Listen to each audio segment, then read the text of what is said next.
Beleza, então. Então, boa noite, pessoal. Eu sou o Pedro Henrique, juntamente com o Davi, a gente vai fazer uma apresentação acerca da eletrogênese dos TTGs, e nisso a gente vai tentar trazer uma abordagem mais geral acerca desse assunto que é bastante discutido. Pode passar. Bem, aí a gente tem os tópicos que serão abordados ao longo de toda a apresentação. Inicialmente, vamos fazer uma introdução acerca do estudo dos TTGs, logo em seguida, uma descrição petrográfica, seguida da geoquímica, e por fim, temos a petrogênese e a geodinâmica, associada a essa associação.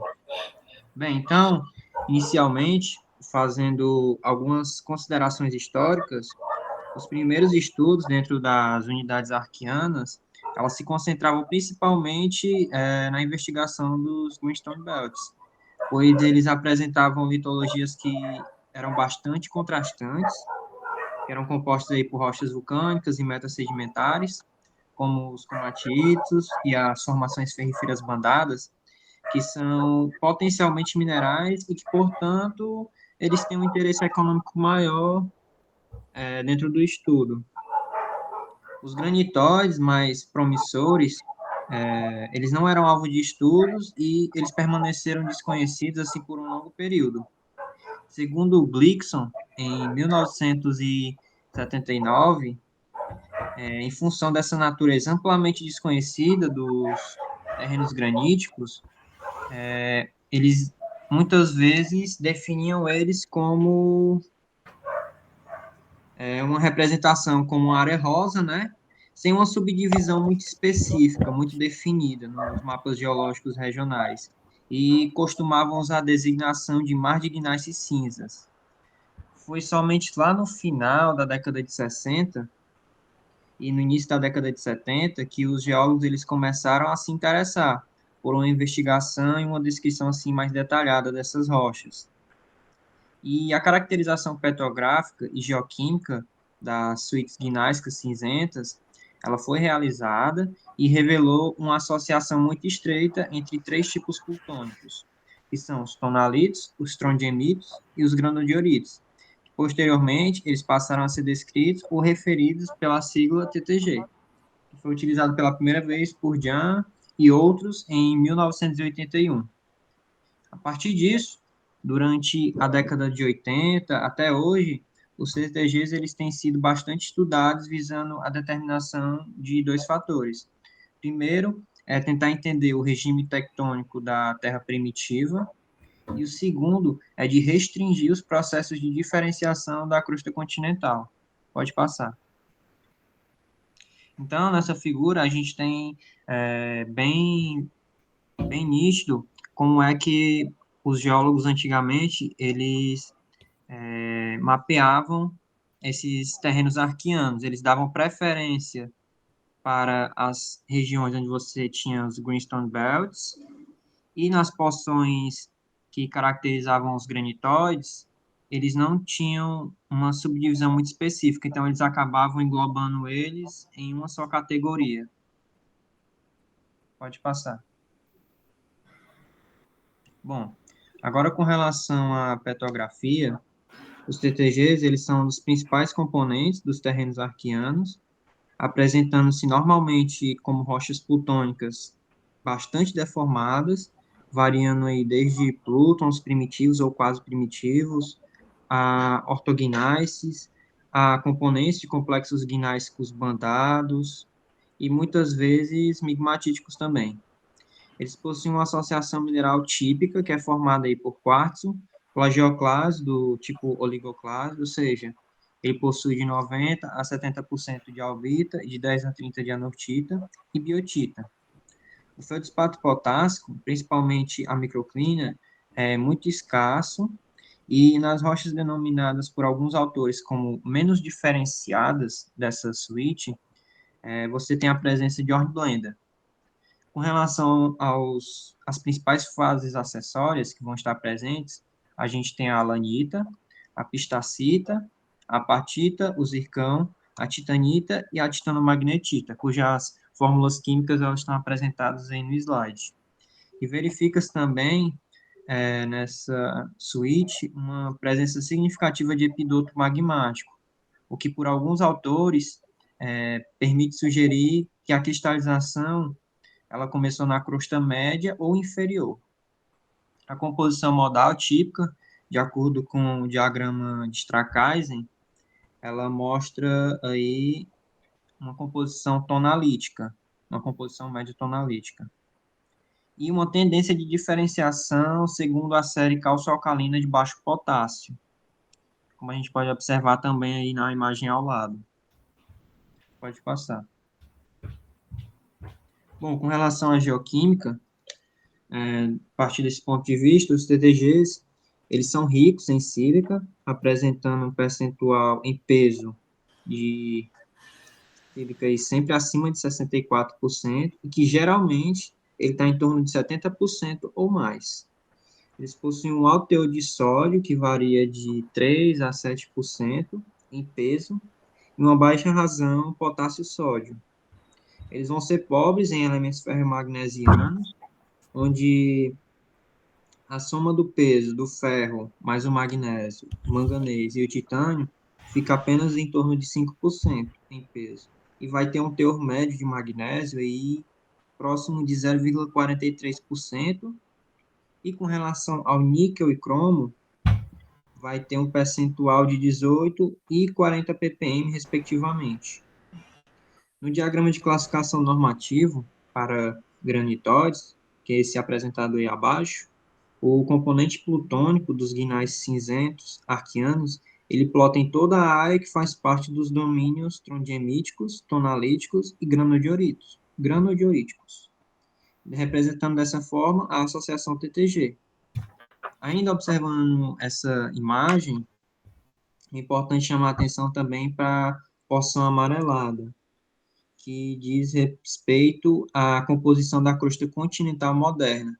Então, pode-se perceber que há um contraste forte da associação TTG com os granitóides modernos, que possuem uma tendência de serem geralmente mais ricos em potássio. Pode passar. Bem, ainda fazendo uma comparação, né, entre as características geoquímicas dos TTGs e da crosta continental moderna, no triângulo catiônico potássio, sódio e cálcio, os granitóides da crosta continental, eles evoluem através de um enriquecimento de potássio durante aí a evolução magmática, enquanto que os TTGs arquianos, eles não mostram uma tendência tão clara de diferenciação, mas eles vão plotar aí muito perto do vértice do sódio. Com base no teor de alumínio, Barker e Hart, em 1976, eles subdividiram os trondiemitos em dois grupos, um que apresenta alto e outro baixo teor de alumínio, onde, para a maioria dos TTGs arquianos, os teores de alumínio eles vão ser superiores a 15%, quando o teor de sílica for de 70%, pertencendo, portanto, ao grupo de alto teor. E a razão alumínio por cálcio, sódio e potássio, ela vai aumentar em direção a composições mais ricas em sílica. Pode passar. Bem, os TTGs, eles vão exibir uma assinatura de elementos traço bastante característico, com alto teor de elementos terras raras leves, com uma média aí de 31,4 ppm, mas um conteúdo assim muito baixo de elementos terras raras pesados, com o itérbio médio aí de 0,64 ppm, o que vai resultar em uma alta razão lantânio e térbio, com a média aí de aproximadamente 49%. Eles também vão carecer de anomalias significativas de európio e estrôncio, mas eles vão apresentar anomalias negativas de nióbio, tântalo e titânio. E as razões nióbio, tântalo e lutércio-hafnio vão ser baixas, com a razão nióbio, tântalo aí tendo uma média de 8,7 e de lutércio-hafnio de 0,033. E as razões de zircônio e samário, elas vão ser altas, tendo uma média de aproximadamente 44,3. Com relação à falta de anomalias de európio e estronço significativas, isso pode ser interpretado como sendo pela falta de plagioclase, seja na fase residual ou mesmo na parte fracionada, de modo assim que, na maioria das vezes, uma origem de alta pressão tornou-se algo quase que implícito aos TTGs arquianos.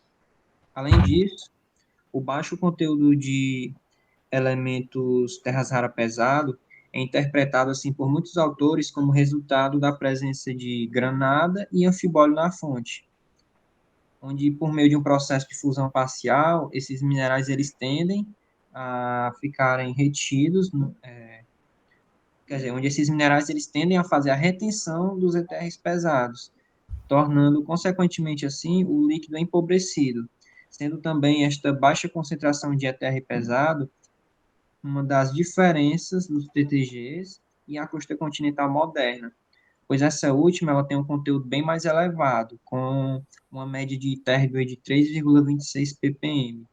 E também possui anomalias negativas de európio, nióbio tântalo, estrôncio e titânio. Pode passar.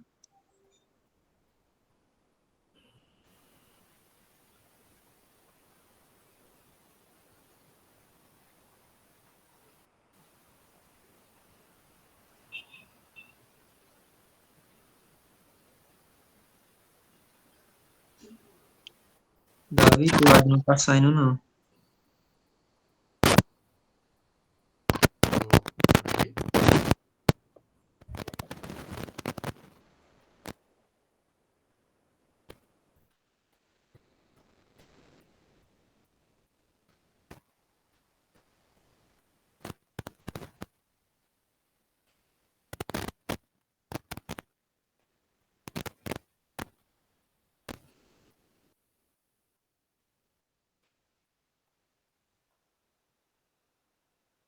Imagina. Por isso que entrei com essa outra agora. Pronto, acho que deu problema no microfone. Vamos lá. Eu fiquei com a parte da petrogênese e da geodinâmica. Como mencionado anteriormente, os TTGs são os principais componentes do terreno arqueano. São rochas plutônicas, metaplutônicas, sódicas, as características delas são sódicas e que elas são ricas com um alto teor de alumínio. O fracionamento de elementos terras raras delas são bem conhecidos e possui uma baixa concentração de elementos terras raras pesados. Vamos lá. Primeiramente, como o Pedro mencionou na apresentação dele, a descrição desses TTGs começou em um passado não tão distante. E nesse estudo foram determinados alguns modelos, 4 ao todo. Eu vou apresentar aqui os 4, porém não eles de forma cronológica, é claro, só de 1 a 4. E modelos diversos e tal. Um deles é o aceito, que é o quarto. O quarto é aceito atualmente. Vamos lá. O primeiro modelo trata da cristalização fracionada de magmas basálticos, gerando alguns cúmulos de hornblenda, biotita e plagioclase. Um dos principais problemas desse modelo é que ele necessitava de uma cristalização fracionada de pelo menos 75%, o que não era facilmente observado. Também ele possuía, para que ele fosse adotado, a rocha deveria possuir uma tendência onde o parental ia cada vez mais em direção a um líquido diferenciado, em uma diferenciação contínua. E o magmatismo basáltico e o TTG deveriam ter ocorrido de forma concomitante. Esse modelo em si conseguiu explicar todo o processo dos terras raras, porque os dados de fracionamento da granada e do anfibólio conseguiam, demonstravam a alta razão do estrôncio ítrio e do lantânio e térbio como era necessário. Porém, esse fracionamento nos moldes do modelo 1 necessariamente indicava um enriquecimento em potássio, o que não era observado durante a diferenciação dos TTGs, onde a razão potássio-sódio continuava a mesma. E, para além disso, como eu mencionei, esse modelo 1 pedia 75% de cristalização fracionada, mas os TTGs não mostram uma tendência de diferenciação muito longa. E também os membros finais geralmente não estão presentes. Passar. Petrogênese. Modelo 2. A gente tem a fusão direta do manto. Esse modelo, resolveu o problema da grande taxa de fusão necessária. Para o modelo de fusão direta do manto, 5% de fusão era o suficiente, onde o manto era metasomatizado por fluidos. Só que ele resolveu o problema da fusão parcial, né, da quantidade de fusão. Porém, a depleção de Itérbio e a alta relação lantânio-itérbio não foi descrita. Eles não conseguiram resolver o problema dos terras raras. E, para além disso, o modelo 2 indicava que os TTGs deveriam estar em equilíbrio com o manto ultramáfico, uma coisa que não era muito aceita, não foi muito aceita. Passamos ao modelo 3, onde os TTGs eram formados a partir da fusão de grauwacas arqueanas. Essa fusão de grauwacas arqueanas resolvia o problema com a quantidade de fusão, porque necessitava de uma pouca fusão, e também resolveu a relação dos terras raras, onde a gente consegue uma menor quantidade de terras raras pesados e a relação dos terras raras leves parecida. Porém, ela não responde o comportamento dos elementos principais. Por exemplo, a fusão dessas grauwacas arqueanas não conseguiria gerar um TTG sódico, como o que a gente vê hoje. E assim chegamos ao quarto modelo, que é o modelo adotado atualmente, onde os TTGs se variam. Os TTGs vêm da fusão parcial do basalto hidratado, metamorfizado na fase eclogito e anfibolito, com a presença de granada. Esse modelo passou a ser adotado no final da década de 80.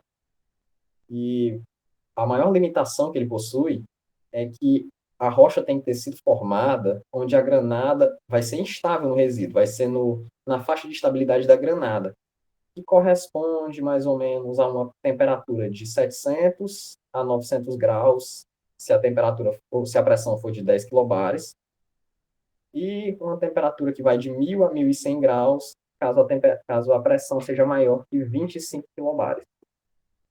Isso nos dá um problema com a profundidade de fusão, porque a profundidade fica limitada até onde a granada é estável. Esse modelo apresenta também uma gênese em 3 etapas, que é a etapa primeira, que é a fusão parcial do manto, gerando o basalto. Depois a gente tem o metamorfismo do basalto na face fibolito ou eclogito, mantendo a presença de granadas. E depois disso, a gente tem a cristalização fracionada dos TTGs. Nos estudos que foram desenvolvidos a partir de 1990, Pauli indicou que as rochas, os TTGs, só poderiam ser formadas a partir dos anfibolitos, excluindo os eclogitos da equação. Porém, no ano próximo, o Rape estudou os mesmos dados e concluiu de que os eclogitos, os TTGs só seriam formados de eclogitos e não de anfibolitos. Então, a discussão continua e o modelo continua considerando que o TTG pode ser formado tanto de eclogito quanto de anfibolito, na falta de mais estudos no caso.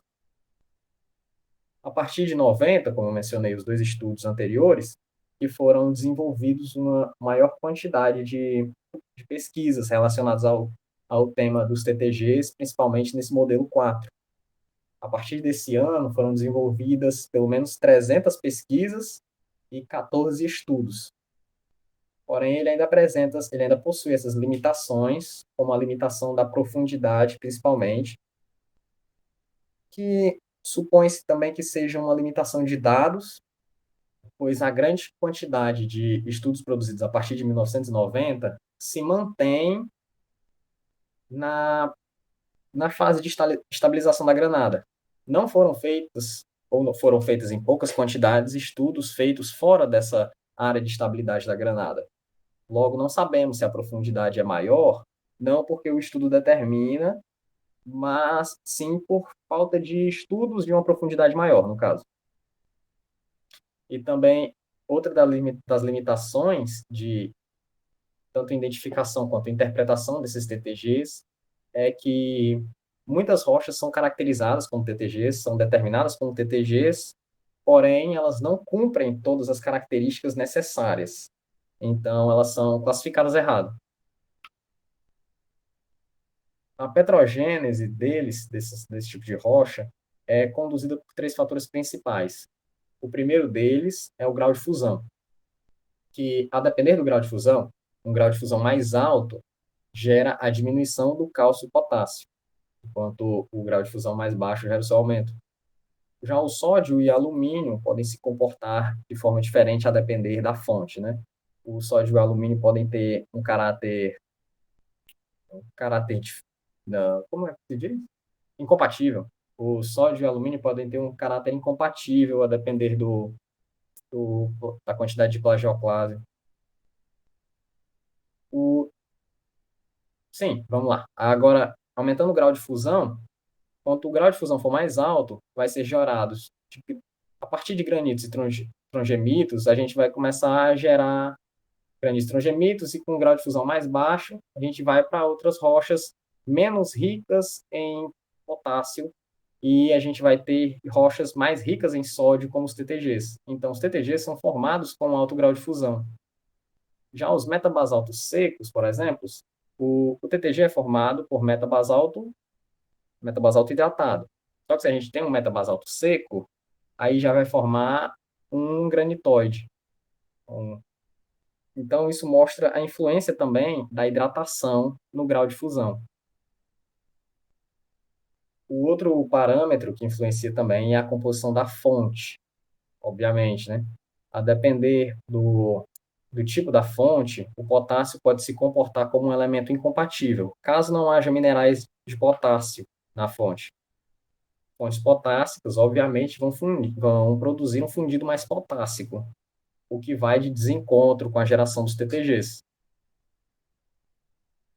E, por fim, tem-se a pressão nos principais fatores geradores. Porém, a pressão é um fator mais oculto, porque ela influencia diretamente a taxa de fusão, onde um aumento da pressão diminui a taxa de fusão.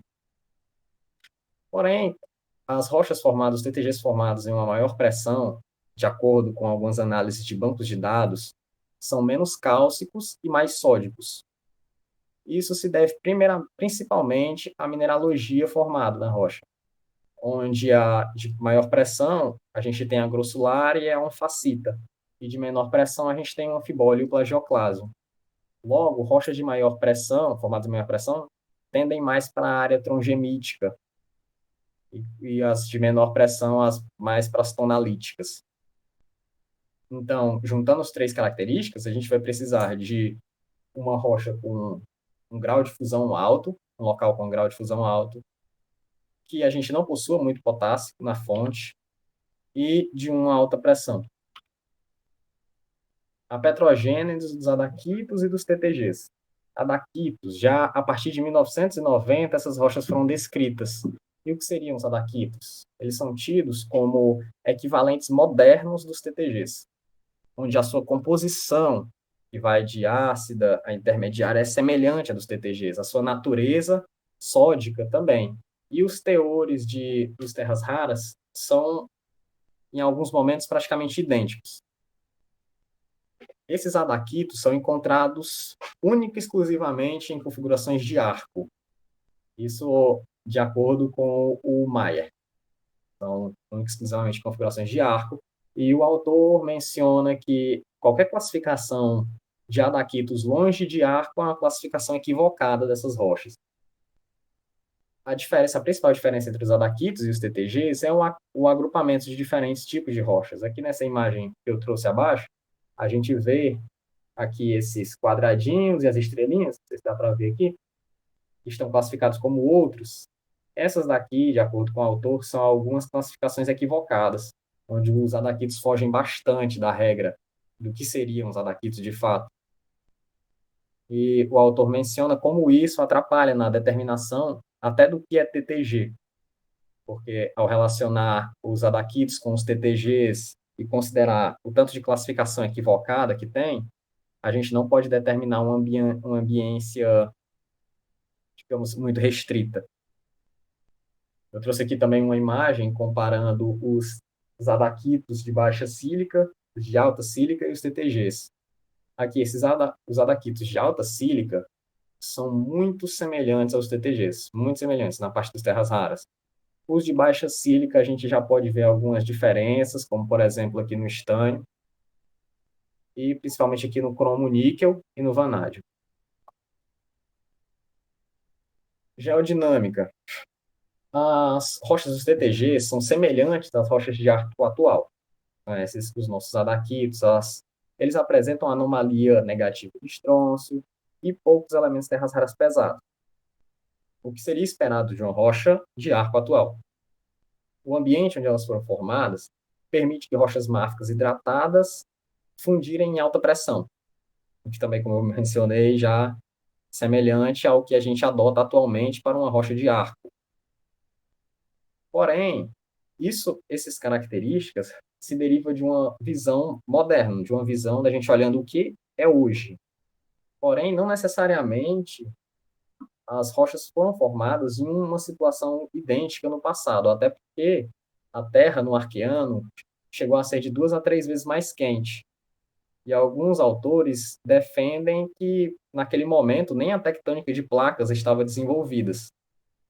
E a tectônica arqueana é baseada somente em rochas semelhantes às de arco atual. Então, a gente supõe que tenha tectônica antes, porque a gente tem rochas parecidas com as rochas de arco de hoje.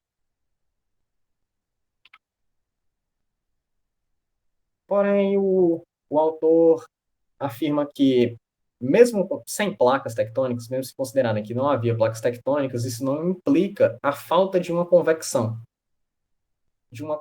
que pode ocorrer de uma forma quase que separada da litosfera, onde a litosfera continua estagnada e abaixo dela a gente tem as correntes e toda a convecção do manto. E na interação dessas correntes de convecção com com a estagnação, com a litosfera estagnada, que se apresentam as zonas de ressurgência. E nessas zonas de ressurgência são capazes de fazer com que a litosfera funda e concentrar uma grande quantidade de magma basáltico. Ao considerar que essa quantidade de magma basáltico possa chegar a 35% ou 40%, já seria possível a geração de TTGs, mas TTGs de baixa pressão. E aí surge a pergunta: os TTGs de baixa pressão podem ser formados de 35 a 40 quilômetros, mas e os de alta pressão? Pois esse modelo não permite que colunas basálticas maiores que 40 quilômetros sejam formadas. Então, fica a falta, nesse modelo, da explicação de como seriam gerados os TTGs de alta pressão. E também a gente tem outro fator, que talvez seja até mais difícil de se explicar do que a falta da alta pressão, que são a hidratação na base da crosta. Porque para a geração dos TTGs, como eu mencionei anteriormente, a gente vai precisar de uma rocha hidratada. A rocha seca não vai gerar os TTGs. Então, como é que ocorreu a hidratação na base dessa crosta, dessa crosta estagnada, litosfera estagnada? Outra forma de subducção, entre aspas, tida para o arqueano, é a partir da delaminação. E como seria essa delaminação? É quando porções dessa crosta se desprendem e afundam no manto. E essas porções vão ser fundidas a uma temperatura maior e uma pressão mais alta. Aí sim seriam gerados os TTGs de alta pressão. Porém, ainda não é explicado como essa base da crosta que se desprendeu estaria hidratada. Levando em conta que os TTGs de alta pressão representam 20% do total dos TTGs, fica complicado essa explicação. Então, o modelo adotado para explicar é a subducção quente, nos moldes do processo número 4 que eu mencionei anteriormente, onde as características que servem para explicar, para justificar, são a assinatura de arco dos TTGs. Porém, esse primeiro parâmetro, a assinatura de arco, não é lá um dos mais fortes que eles possuem, afinal, a gente tem como ter assinatura de arco fora de arcos, mas os de baixo já são mais fortes, que é o derretimento de um basalto hidratado no campo de estabilidade da granada. Então, é necessário que esse derretimento ocorra no campo de estabilidade da granada para formar os CTGs. E, para além disso, esse basalto hidratado, em alguns momentos, deve alcançar uma pressão de mais que 20 quilobares, para que seja possível a formação dos TTGs de alta pressão. E é necessário que haja uma grande quantidade de basalto hidratado em profundidade. E juntando todas essas características, a rocha basáltica possui uma semelhança, a rocha, o TTG, possui uma semelhança com os adaquitos de alta sílica, que são os adaquitos hoje tidos como gerados em zonas de subdução. Essas foram as referências, acho que aqui está faltando duas que eu esqueci de colocar, ó. Mas eu posso mandar para vocês depois. E é isso.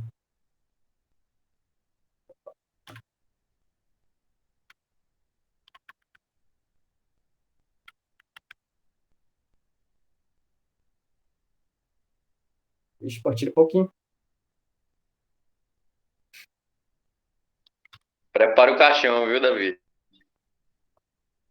Rapaz, Rapaz.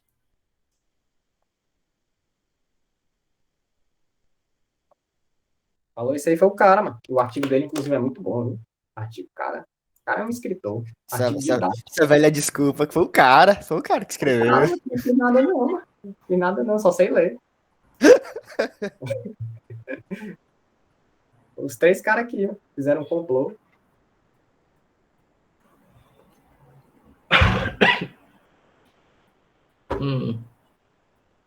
Então, ninguém pergunta porra nenhuma, não, nesse negócio aí. Ué, mas eu tô achando que esses caras não entenderam foi nada, professor. Eu também acho que não. Não é, mas, enfim, vamos lá, brincar de. Ah, meu Deus do céu, vamos lá, volta aí os teus slides, por favor. Coloca aqui. Vai para mineralogia. Só um momento. Deixa eu voltar a chamada que esse bicho caiu. Por que que tu desligou, macho? O negócio aí.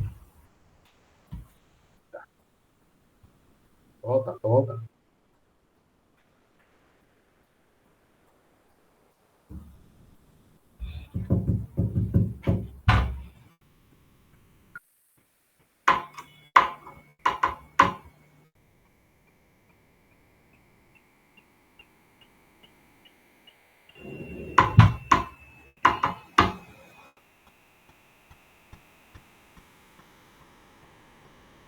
Mineralogia do bicho tá aí, né?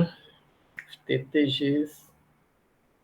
Você tem quartzo, você tem oligoclásio, tem biotita, tem anfibólio.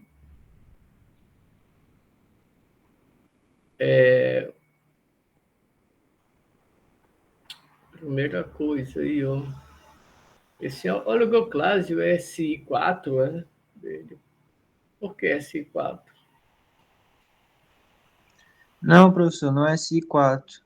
Eu coloquei dentro do parênteses o silício e alumínio por conta de ser uma solução sólida. Hum. Mas independente de qualquer coisa, para ser um plagioclásio, ele tem que ser 3, tá? Independente de qualquer coisa que você possa. A sílica e o alumínio é um, tá? O alumínio é um e a sílica 3. Não tem para onde correr, não. Se você tem... Enfim, a gente precisa rever isso aí. De qualquer forma, vamos lá. A mineralogia dos trondhemitos, os trondhemitos, eles se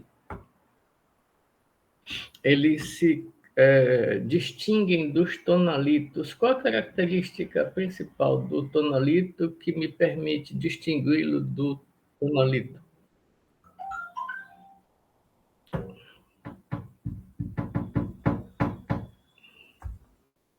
Cadê? Cadê a resposta? Qual a característica que me permite distinguir um tonalito de um trondhemito? Ambos Eles estão são, no campo 5, né?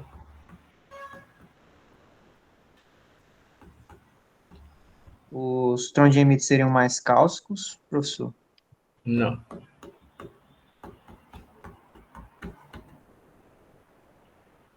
Não tem nenhum outro professor de fora, não. Somos só nós 7, né? Não tem nenhuma pessoa de fora, não. Não, tem não. Então Acho que tá. aqui não tem nenhum feldespato alcalino, biotita, como o Não, único mineral máximo. não. Quer dizer, então, que eu posso esculhambar sem medo de ferir-os. Enfim. Isso quer dizer que eu vou me aproveitar de vocês para aparecer. Então, como não tem ninguém de fora, aí faz de conta que... Então, assim, ó, os trondhemitos, eles são distinguidos dos tonalitos pelo seu índice de cor. Normalmente, o índice de cor dos trondhemitos é menor do que 10.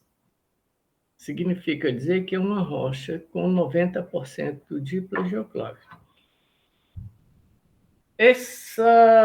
Essa natureza plagioclásica dessas rochas já levou muitos autores a acreditar que alguns albititos que a gente tem aqui no Nordeste, eles seriam trondhemitos, e assim eles foram desta forma classificados, né? Os albititos classificados como trondhemitos.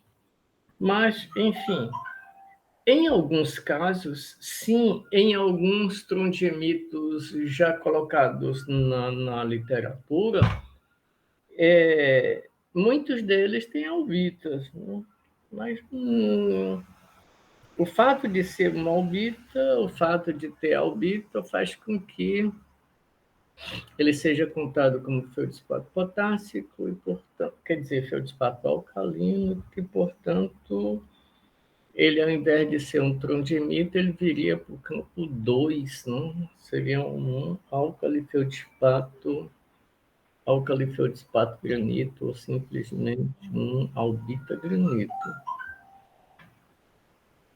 Um albita granito. Mas é só para... Aí eu faço o seguinte. Nossa, então, deixa eu ver se tem telefone aqui.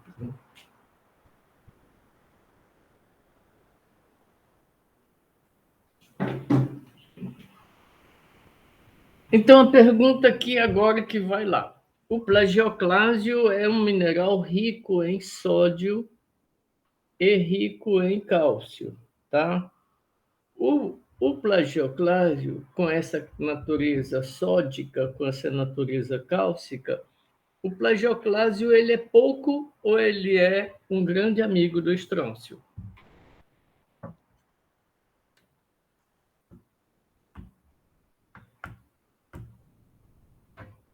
Ele é compatível, né, com estrôncio. Se Sim, sim. ele é compatível com estrôncio, ele é compatível também com o európio, não? Então, é de se esperar que essas rochas trondhemíticas elas sejam extremamente ricas em estrôncio, extremamente ricas em európio. Mas aí, num dos slides lá na frente, você colocou que eles têm anomalia negativa de estrôncio, é isso? Ou eu me enganei?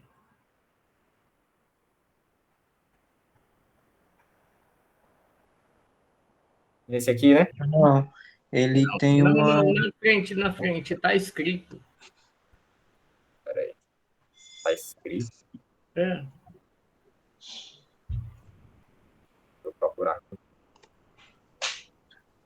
Volta aí o slide. Se não me engano, era uma frase que tinha, não Aqui, tinha ó, anomalia. anomalia Ah, negativa de estrôncio. Estrôncio e poucos elementos terras raras, semelhante. Uhum. Isso. Então, eu acho que esse é um dos grandes equívocos da história aí, porque plagioclase, essas rochas plagioclásicas, mesmo que elas sejam mais ricas em sódio do que em cálcio, elas mesmo assim, elas são amigas do estrôncio, mesmo assim são rochas que não... Agora volta para a figura. Aí, na figura, quando você olha lá o estrôncio, ou você não tem uma anomalia negativa nem positiva, enfim, não dá para você dizer que nem usando essa imagem, nem usando qualquer outra coisa, dizer que ela tem anomalia negativa de estrôncio. Tampouco anomalia negativa de európio. Cadê európio? Tá ali o európio. Não, nem európio tem nesta porra. Cadê? Tem não. Ó, de qualquer forma, nós vamos usar esses dois argumentos: sódio, riqueza em sódio e pobreza em HREE. Ok. Quando eu tenho uma pobreza em HREE numa determinada rocha, quais são os mecanismos que produzem essa anomalia negativa de lutécio, quer dizer, de terras raras pesadas?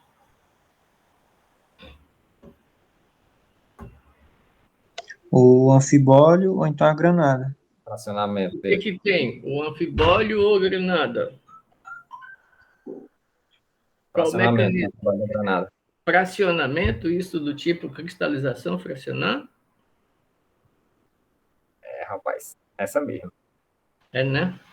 É o seguinte, cristalização fracional, ela só ocorre no laboratório. Na rocha, na natureza, não existe cristalização fracionada. Então, essas rochas, elas não são o produto da fusão crustal ou são produto da fusão do manto? Da fusão crustal. Da fusão crustal. E se eu tenho um anfibólio fundindo? Se eu tenho um anfibólio fundindo, a composição química do anfibólio é sódio, cálcio, magnésio, ferro, aí eu tenho alumínio, e aí tem a sílica, ok? Tem a sílica. Ok, quando nessa composição dupla geoclásio, desculpe, do anfibólio, qual é o elemento químico mais incompatível presente nessa composição química? O sódio. É o primeiro que vai embora, ele se junta com alumínio e vai formar um plagioclásio sódico. A fusão de anfibólio, não necessariamente a fusão de um... Tá, vamos lá. Vamos pegar os exemplos que nós temos aqui no Ceará de rochas de natureza orniblandítica. A fusão dos orniblanditos aqui no Ceará, ele gera leucossomas essencialmente plagioclásicos, 100% plagioclásico. Esse plagioclásio, por vezes, ele é albítico, mas a natureza albítica do feldspato é uma função do spread térmico entre a curva de fusão do anfibolito e a curva a geoterma regional. Quanto maior for o spread entre a geoterma e a curva do sólido do anfibólio, maior o percentual de cálcio no sistema. E aí você vai ter uma variação. Ou seja, no fácies anfibolito baixo, você vai gerar albita. No fácies anfibolito médio e superior, você gera oligoclásio. No fácies granulito, você gera andesina. Então, essa variação composicional do plagioclásio presente nesses trondimitos, ele é uma função desse spread, dessa variação de temperatura referente à curva de fusão do anfibólio, ou anfibolito, como você queira, hidratado, obviamente, em ambiente hidratado. Por quê? Porque a gente está falando aí de rochas que vocês falam 10, 15, 20 quilobares. Isso implicando em rochas que foram produzidas no, assim, 60 quilômetros no manto, né? Até porque elas são rochas arquianas. Se elas são rochas arquianas, naquela data, as rochas, a crosta seria relativamente pouco espessa, pelo menos é o que dizem. Eu não acredito nessa história, não. Eu acho que no arqueano a gente já tinha o que a gente tem hoje, se não fosse mais espesso. Mas tudo bem, a gente não vai discutir esse assunto, não. Quando eu vou fundir um anfibólio, eu gero um líquido enriquecido em sódio, cálcio, ou seja, um líquido plagioclásico, essencialmente plagioclásico, como esses que nós observamos nos anfibolitos aqui no Ceará. Então, a questão do plagioclásio está resolvida. Quando eu fundir esse anfibólio, quando eu tirar o sódio, quando eu tirar esse cálcio, o anfibólio fica enriquecido em magnésio e ferro, muitas vezes deixando esse anfibólio como um anfibólio de natureza magnésio, hornblenda magnesiana. Quando você faz a química desses anfibólios, na verdade, eles são hornblendas magnesianas. Essas hornblendas magnesianas restíticas, elas mantiveram todos os elementos terras raras pesados, ou seja, anfibólio na fonte, retenção de anfibólio na fonte significa retenção de terras raras pesados no líquido, obviamente, retenção de elementos terras raras na fonte lá, e um líquido empobrecido em elementos terras raras pesados. Um líquido empobrecido também em cromo, em níquel, em vanádio, todos esses elementos que são altamente compatíveis, altamente amigos do magnésio. Por quê? Porque você tem agora um anfibólio produzido que é altamente magnesiano, extremamente rico em magnésio. Então, essa retenção, essa anomalia negativa de cromo, vanádio e níquel que a gente tem aí, está explicada pela retenção desses elementos no anfibólio magnesiano. O fato de nós termos... Volta lá agora, lá para a mineralogia.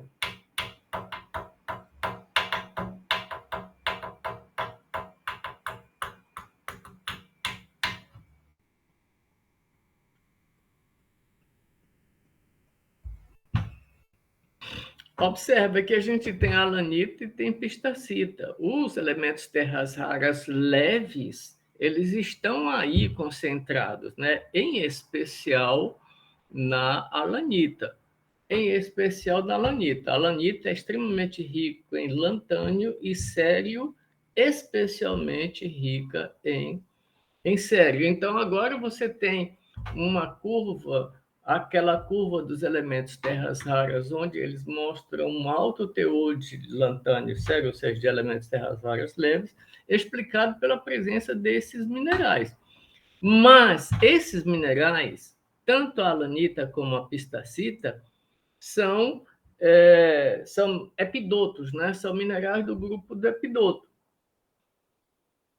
Quando a gente trabalha essa ideia de epidoto primário, quando a gente trabalha essa ideia de epidoto primário, o epidoto como um mineral ígneo fica um tanto quanto difícil de aceitar,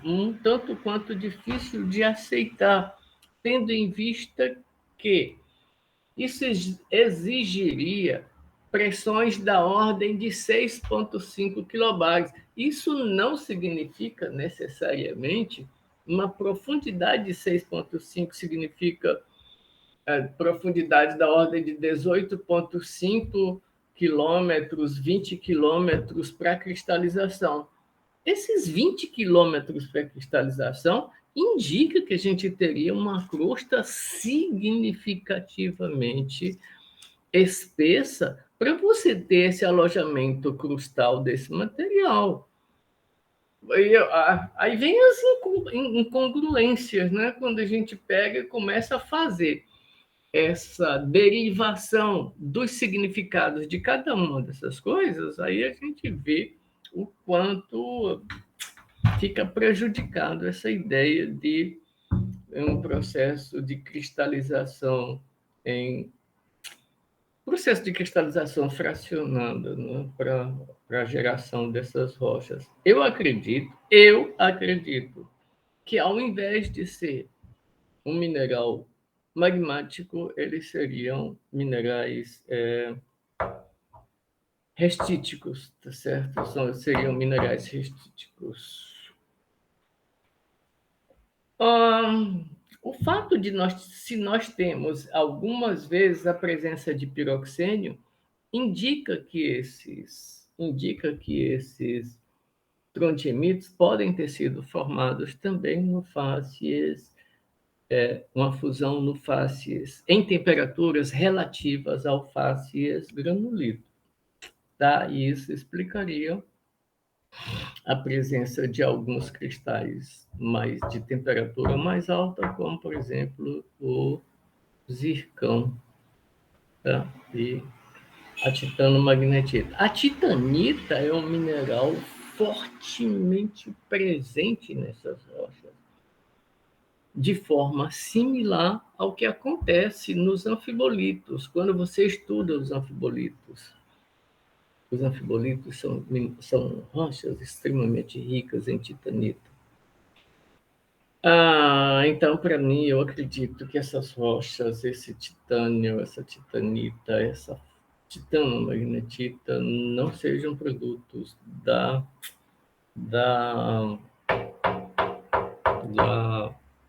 cristalização fracionada ou do cristalização de minerais ígneos, mas minerais restíticos, resultantes dos processos de decomposição do anfibólio, em que o titânio e o cálcio derivados da hornblenda, eles podem se juntar para fazer a titanita.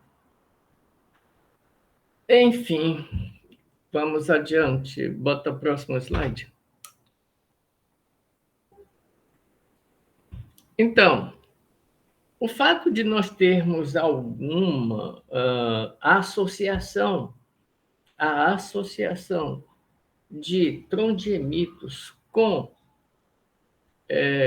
tonalitos e granodioritos indica que, e a presença, obviamente, de biotita, indica que, além dos anfibolitos, o processo de fusão também aconteceu em xistos. Daí porque você tem algum enriquecimento de potássio nessas rochas. Então, a fusão de biotita, ela seria o responsável pela presença desse potássio, desse enriquecimento em potássio. Eu não gosto da ideia do metasomatismo, eu acreditando que esse potássio ele seria oriundo do processo de fusão de biotitas presentes em xistos, bota aí uma interrogação. A variação, portanto, a variação composicional desses plagioclásios com alguma concentração de ortoclásio, em especial, ela seria, por vezes, atribuída ao processo de decomposição da biotita, em que a biotita, seja no facies granulito, seja no facies anfibolito alto, uma vez que ela funde, ela gera o feldespato potássico como um mineral restítico. Tá? Então, a presença desse mineral, desse feldespato potássico nesse conjunto de rochas, ele seria muito mais restítico, resultante do processo de desidratação da biotita do que qualquer outro processo de cristalização. Então, do meu ponto de vista, a gente não teria um processo de diferenciação de líquidos com enriquecimento em direção ao feldespato potássico, mas um processo de fusão em que a fusão peritética da biotita geraria o feldespato potássico. Vai adiante.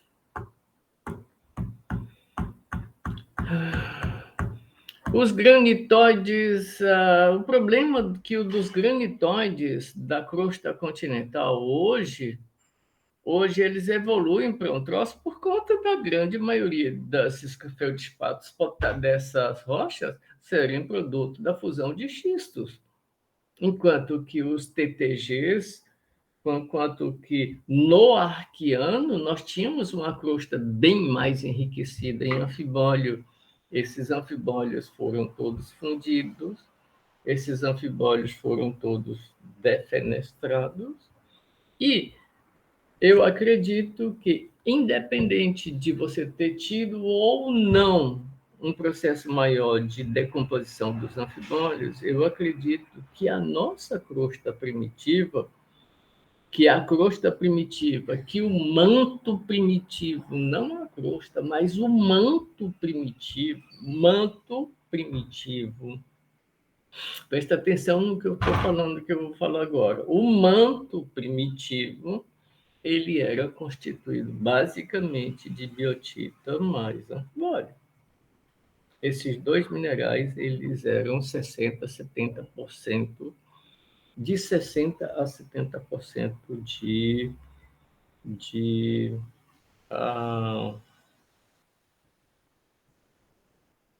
do manto, ele seria o resultado. Quer dizer, o manto teria essa composição, né? Biotitas e anfibólios fazendo 60%, 70%. Esses dois minerais, uma vez fundidos no facies granulito, eles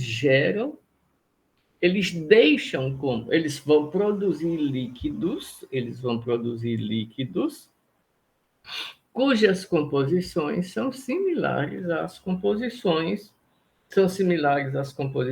adaquíticas que a gente conhece, e deixa como restito os materiais de natureza peridotítica, com piroxênios mais olivinas, como elementos, como minerais essenciais dessa rocha que a gente conhece como peridotitos.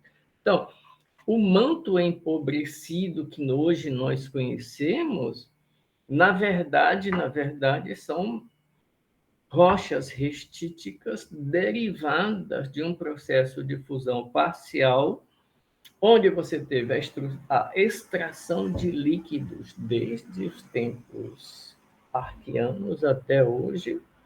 Obviamente que esses peridotitos eles podem ter sido mais uma vez refundidos, e agora isso depois do processo de geração do manto empobrecido, eles podem também ter sofrido um processo de fusão parcial e gerar líquidos basálticos de natureza. Mas eu acredito que mesmo os basaltos, ora produzidos, a partir desse manto primitivo, mesmo assim sendo, eles têm uma composição fortemente rica em elementos terras raras, leves, ou seja, em elementos incompatíveis. Se você pegar os basaltos aqui da Santos Dumont, aqui pertinho de casa, você vai ver que esses basaltos eles são mais ricos em elementos incompatíveis do que muitas das nossas rochas graníticas. Assim sendo, de onde que veio essa concentração tão grande de elementos incompatíveis? A única explicação para mim é a associação biotitas mais anfibólios. Quer dizer, quando eu falo biotita, eu estou falando de biotita, que seria o somatório das moléculas de anita mais flogopita,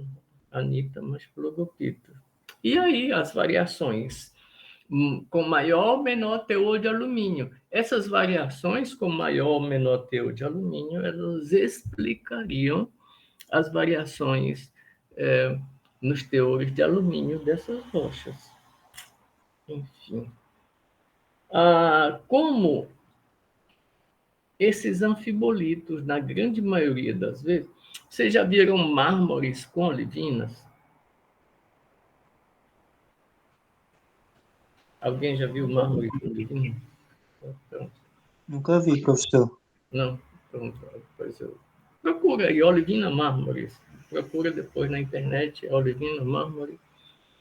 Aí vocês vão ver como a olivina se forma de forma relativamente fácil a partir de rochas marmóreas, que na verdade são os materiais primitivos a partir dos quais esses anfibolitos foram produzidos.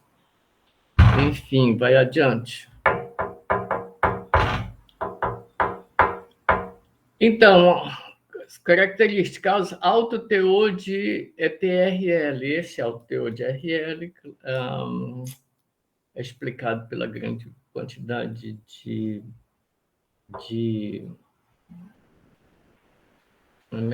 alanita, né?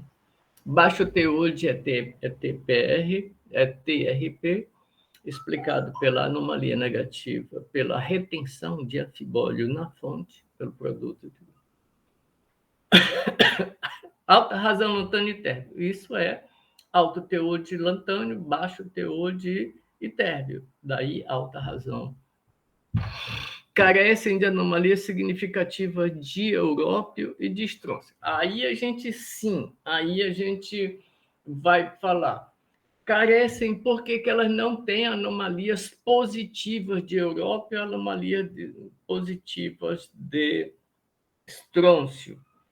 Apesar deles não terem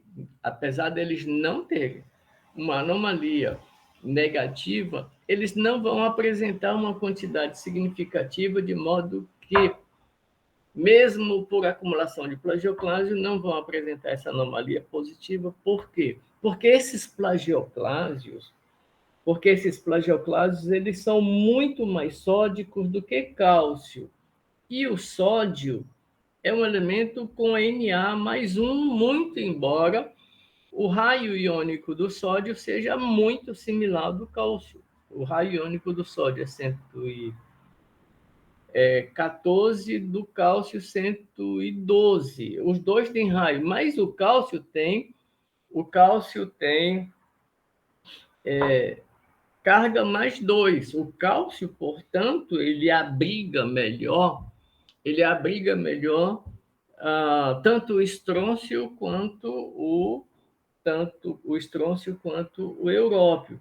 Como o cálcio está presente em quantidades significativamente menores do que aquelas do sódio, Isso explicaria por que a gente não tem tanto európio e, quer dizer, isso explicaria por que a gente tem pouco európio, pouco estrôncio, de modo a não formar anomalias positivas. Essas outras coisas aí são bem significativas. O samário, normalmente, ele tende a se acumular ou no anfibólio, principalmente no anfibólio, mas ele também acumularia na biotita. Como os dois estão presentes em quantidade significativamente baixa, as razões zircônio-samário são significativamente altas. Todas esses dados geoquímicos, eles parecem ser razoavelmente explicados por uma paragênese definida pela fusão de como chama de anfibolitos. Anfibolitos, eles podem ter granadas na sua composição. O que acontece quando eu vou fundir uma granada? As granadas têm 3 elementos, três moléculas principais. A molécula de espersatita, a molécula de... Ajuda aí, mancho, eu não tenho mais ideia. Tá me lembrando? Agrossulária. Quê? Agrossulária. Não, espersatita, a grossulária é cálcio, né? Manganês, ferro e magnésio. Então, eu tenho espessartita, piropo e almandina. São essas as 3 moléculas principais da grande maioria das granadas que nós temos. Quando eu fundir essa granada, quem é que vai ser produzido? Que líquido que vai ser produzido? A grande maioria das vezes, funde essa molécula de espersartita, funde grande parte da molécula de almandina e a molécula de piropo, ela fica concentrada nessa granada restítica. Qual é o significado geotectônico? Qual é o significado geoquímico / geotectônico desse crescimento de magnésio em relação a ferro, quando eu falo do ponto de vista da barometria? As granadas de grande profundidade, elas são de alta ou de baixa pressão? Quer dizer, óbvio, são de alta pressão. Elas são ricas em quais moléculas? Piropo. Se eu tenho essa granada agora enriquecida em piropo, não por um motivo de pressões tectônicas compressivas, mas por um processo de fusão parcial que aconteceu por descompressão, a gente vai ter granadas enriquecidas em piropo. Essas granadas enriquecidas em piropo, elas vão te dar anomalias de pressão aí da ordem de 20, 25 quilobares, explicando o porquê se a gente teria ou não esses eclogitos. Como é que o cara fala? Tem ou não eclogito? Por quê? Porque em algumas associações trondimíticas, você tem núcleos eclogíticos associados, que eles chamam de xenólitos, pelo menos chamavam naquele tempo, né? De xenólitos eclogíticos. E daí porque o cara fala na possibilidade da presença, da necessidade desses eclogitos no processo de geração dos trondimitos. Então, eu posso perfeitamente, mas perfeitamente mesmo, produzir uma granada extremamente rica em magnésio com uma razão magnésia extremamente alta, de modo que, quando eu fizer a geobarometria, eu vou ter 10, 15, 20 quilobares, dependendo tão somente do quanto eu retirei de espessartita, do quanto eu retirei de amantina. E quanto eu retirei? Isso depende simplesmente da temperatura, da diferença de temperatura entre a curva dos sólidos e a geoterma regional. Então, eu acho, do meu ponto de vista, eu acho que sejam adaquitos, sejam trontimitos, adaquitos naquele tempo passado,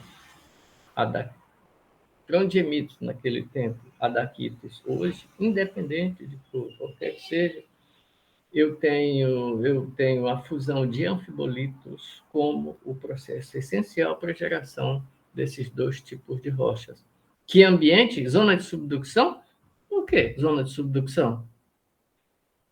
Os adaquitos e os adaquitos da Islândia, como é que fica? Lá em zona de subducção?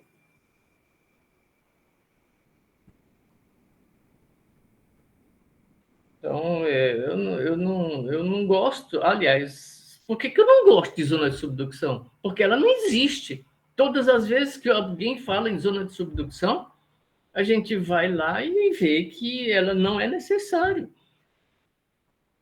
Quando você vai para os Andes, quando você vai para os Himalaias, tudo isso é nesses ambientes fortemente compressivos, com rochas fortemente comprimidas por um processo de compressão como é que eu digo, espessamento crustal em função da superposição de lascas continentais sobre lascas continentais, ou de massas continentais sobre massas continentais, você vai ter simplesmente um processo de cavalgamento e nunca um processo de... Como é que essa porra é um processo de subducção e os mármores, os calcários lá no topo dos Himalaias estão lá? E aí, como é que explica isso? Que porra de subducção é essa? Enfim. Passa os outros aí, vai lá, devagar.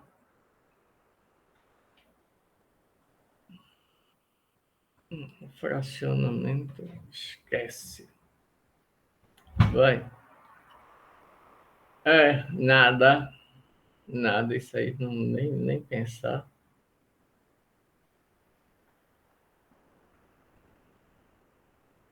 Pois é, quando ele fala metassomatizado por fluidos, significa obrigatoriamente que você tem que ter a presença de anfibólio no sistema. Daí porque todos os modelos requerem a presença de anfibólio no sistema. Daí porque a necessidade do metassomatismo. Depleção de térbio, e aí essas relações lantano e térbio, já que a gente já falou, os TTGs em equilíbrio com o manto ultramáfico. Sim, lógico que ele está em equilíbrio com o manto ultramáfico, o restito dele é uma rocha ultramáfica. O material restítico é essencialmente ultramáfico.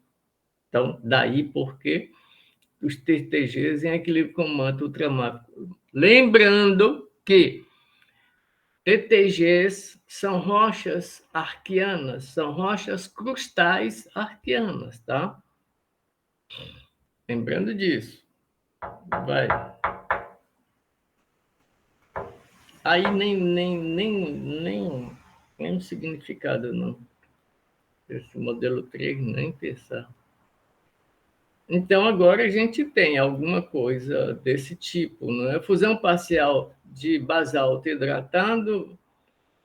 Vê só, quando o cara fala basalto hidratado, ou anfibolito, Quando ele fala nisso, vê só uma coisa: basalto hidratado. Basalto é rocha de superfície. Basalto é uma rocha superficial. Para ele ser hidratado e levado à condição de fáscias eclogito e anfibolito, ele tem que subductar. Então, obrigatoriamente, você tem que ter os TTGs num ambiente de subducção, conforme esse modelo. Né? Granada estável no resíduo, está de boa, é processo de fusão normal. Então, eclogitos ou não, depende tão somente da natureza, da variação térmica do coisa. Então, do metamorfismo que gerou esse líquido. O que mais?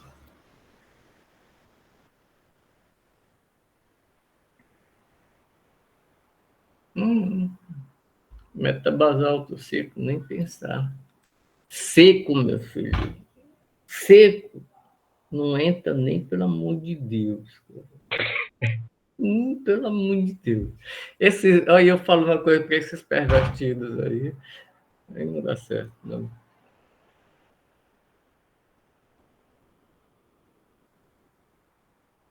Composição na fonte, o quê? Vai.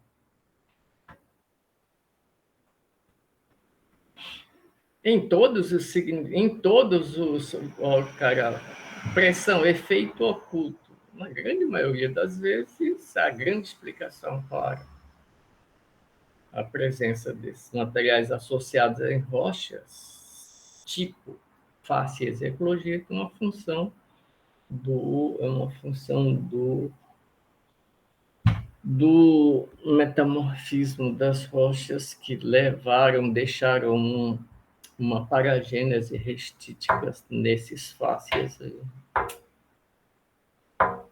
Mas o mais interessante, veja só. Quando eu falo nesses eclogitos, normalmente, esses eclogitos estão associados aos tondinitos e nunca aos tonalitos e granodioritos. Granitos. Né? Vai.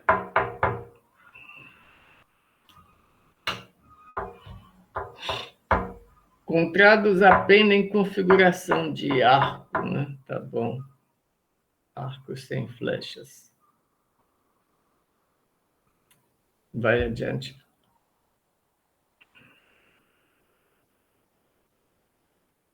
Ok. Você já falou deles.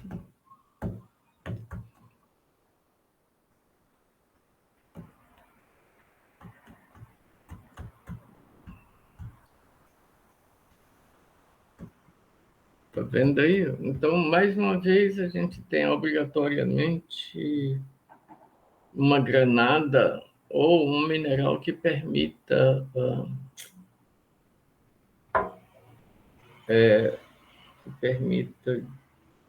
caracterizar o ambiente como de alta pressão, quando, na verdade, é um mineral que foi produzido em muito baixa pressão. Aliás, os nossos pseudo-eclogitos ou retroeclogitos que a gente tem no Ceará, todos eles foram produzidos dessa forma, em ambiente de muito baixa pressão, e não em ambiente de alta pressão. 2 a 3 vezes mais quente sem tectônica de placa tectônica, tá bom. É isso. Então é isso. Perguntas? Vai, Davi, pode perguntar.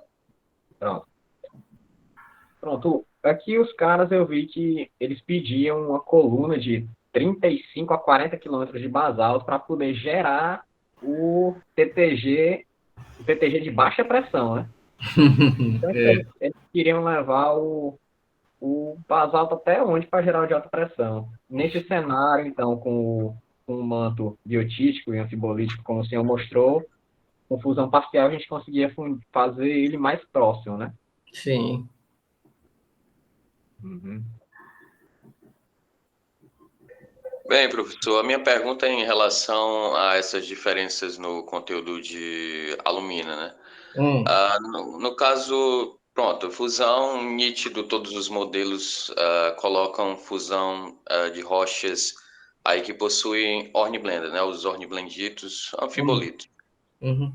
No caso, para esse conteúdo de alto alumínio, no caso seria um anfibólio mais pargacítico e o de baixo alumínio seria mais edenítico? Poderia ser assim? Porque Provável. Provável. A variação no teor de alumínio vai ser uma função da composição inicial do anfibólio, sem a menor sombra de dúvida. sim. Porque lembrando que agora a gente está fundindo o material, a gente está extraindo esse material. Por que a gente está extraindo? Porque a gente está fundindo o material, gerando um líquido. Nesse caso, toda a estrutura mineralógica ela pode se rearranjar após a extração desse material. Por quê? Porque todo o material passou por um processo de fusão parcial. Tá? Eu tenho outra pergunta. Em relação principalmente a eles colocarem essa configuração de arco, né? Hum, Do ponto de vista geoquímico, muitos dos autores eles colocam já arco em função dessas anomalias negativas, tanto de nióbio, tântalo e titânio. Mas hum. nesse caso, nos minerais acessórios, lá você tem a titanita. E muitas das vezes a explicação dessa anomalia negativa seria pela retenção, principalmente da titanita ou da ilmenita. Aí como eu explicaria nesse caso? Difícil te dizer. Difícil te dizer. Eu não tenho aqui um modelinho prontinho, um modelinho pronto, não. Mas, enfim, eu vou procurar e eu te digo a respeito disso, tá? Deixa me ver aqui. Presta atenção assim numa coisa. Presta atenção aqui numa coisa. Ah, a gente tem a daquitos, os caras falam que é sempre em região de manto, quer dizer, de arco, tá? Não sei se vocês podem ver que em todos os ambientes, em especial nos ambientes extensionais, você também tem. Você tem na Islândia, você tem no. Como é mesmo o nome daqueles países lá onde a gente falou dos terremotos, não? Na Indonésia?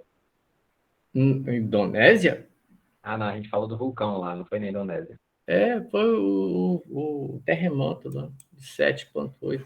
Ah, o do terremoto foi na Turquia. Turquia e. Naquela região da Turquia ali tem a Daquito. E aquilo é um ambiente essencialmente extensional. Não é um ambiente compressivo, é extensional. Você está gerando um mar, uma crosta oceânica está sendo gerada ali. O ambiente é essencialmente extensional ou transtensional. Enfim, eu não. É, dá certo.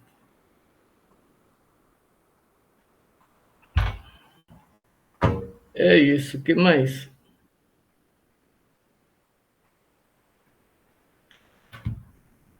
Mas faz aí de novo tua pergunta, essa da mineralogia aí, o Felipe.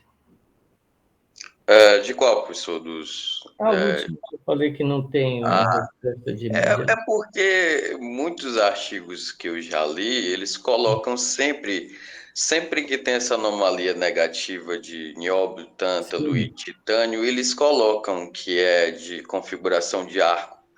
sim. Mas, e na explicação desses autores é por conta, ou você não tem, né, esses elementos, basicamente não tem, ou você tem a retenção na fonte, a partir de um processo de Uhum. fusão parcial.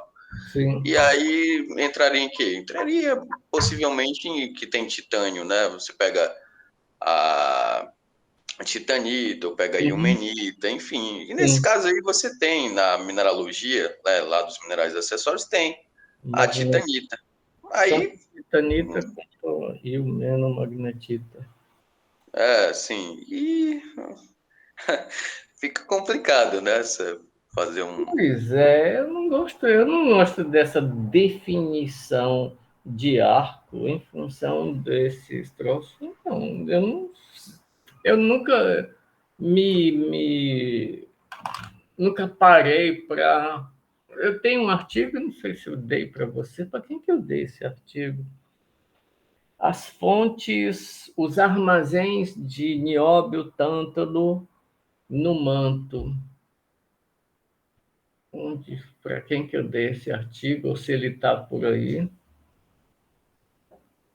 Bom, se eu não dei, ele está ali, ele está lá na sala, naquele pacote, não sei, naqueles pacotes de Amanhã eu procuro. impresso. Armazém de nióbio de tântalo no manto. E, enfim. E eu acho até legal que os caras pensem que esses magmas, que esses arcos são tem a contribuição mantélica, porque aí a gente pergunta, e cadê a contribuição mantélica do Santa Quitéria? Pelo contrário, a gente tem fusão parcial, a gente tem restícios, sugerindo um processo de fusão crustal, de rejuvenescimento crustal, não de magmatismo mantélico. A geofísica também não suporta, não, né? Anomalia Porra burguesa. nenhuma, nada, nada, nenhum suporte, absolutamente nenhum. Aliás, o único suporte que tem é aquela história lá do Samário Neodímio. Mas do mesmo jeito que o Samário Neodímio de lá dá negativo, quer dizer, dá quase positivo, negativo mais um quase positivo, os anfibolitos lá do Acopiara também são. Aí eu vou dizer que os anfibolitos, que os sedimentos são de arco magmático. Cacete, aí fudeu tudo. Enfim.